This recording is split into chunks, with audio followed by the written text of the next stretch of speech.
Hello to you all. We are back. Real Property Guidance is coming back with some amazing content. And in today's video, we are looking at slums versus informal settlements in Kampala. One might want to ask, what have you been up to of late? Well, I've been acquiring some new knowledge, especially in the planning industry. I'm a planner in the making. Well, but just before I forget, just in case you haven't, please do subscribe.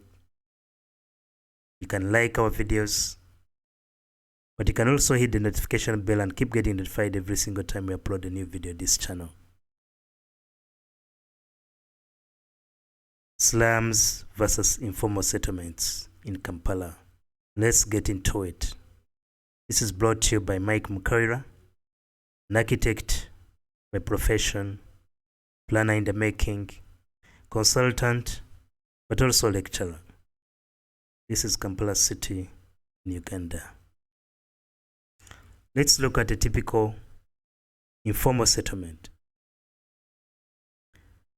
These are basic areas outside of planning regulations, but they are usually legally sanctioned by the demand and supply forces of the real estate industry.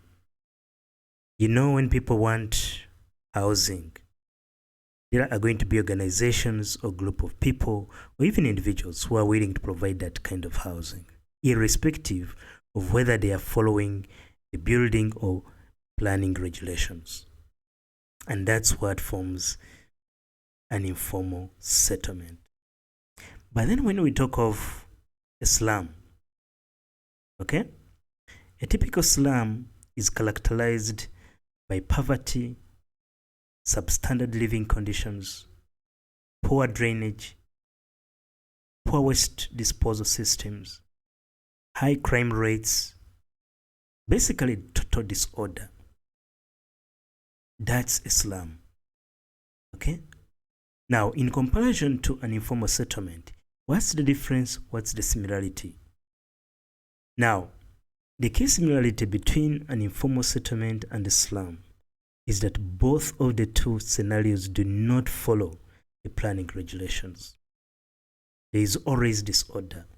You're going to go in an informal settlement, you find that people are building, they're looking good houses, but they're not following regulations. The building heights are not what is in the regulations.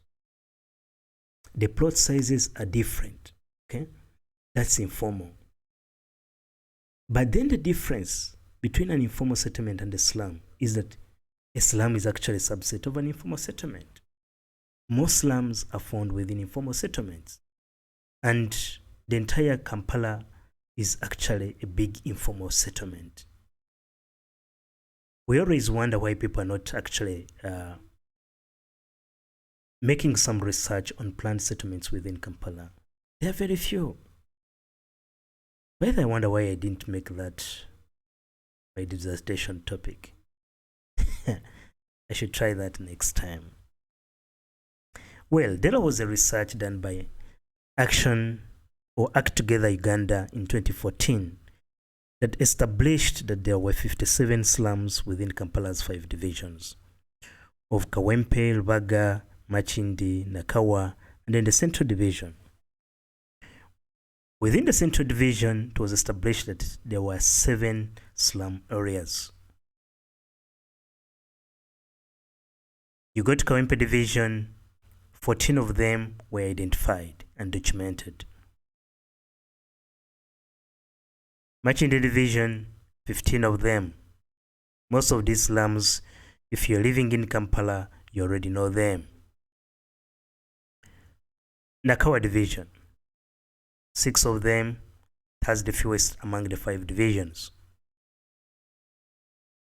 Lubaga Division also has among the highest slum areas with over 15 slum areas. So that's the status quo as far as slum areas are concerned, though most people would want to call them informal settlements.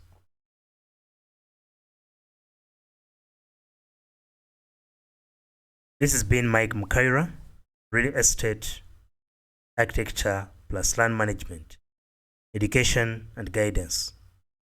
Please do leave your comments below, but you can also connect and follow us through other social media platforms by following the links in the description below.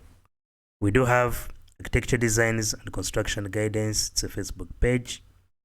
Real property guidance RPG. It's a WhatsApp group where you can reach us. Instagram, Mike Mukaira. Twitter with that handle.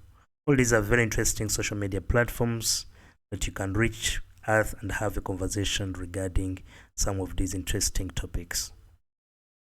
Please keep on the lookout for our next video.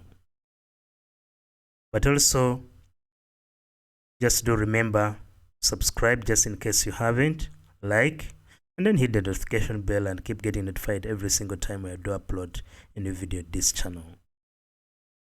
At LBG, I say thank you once more again.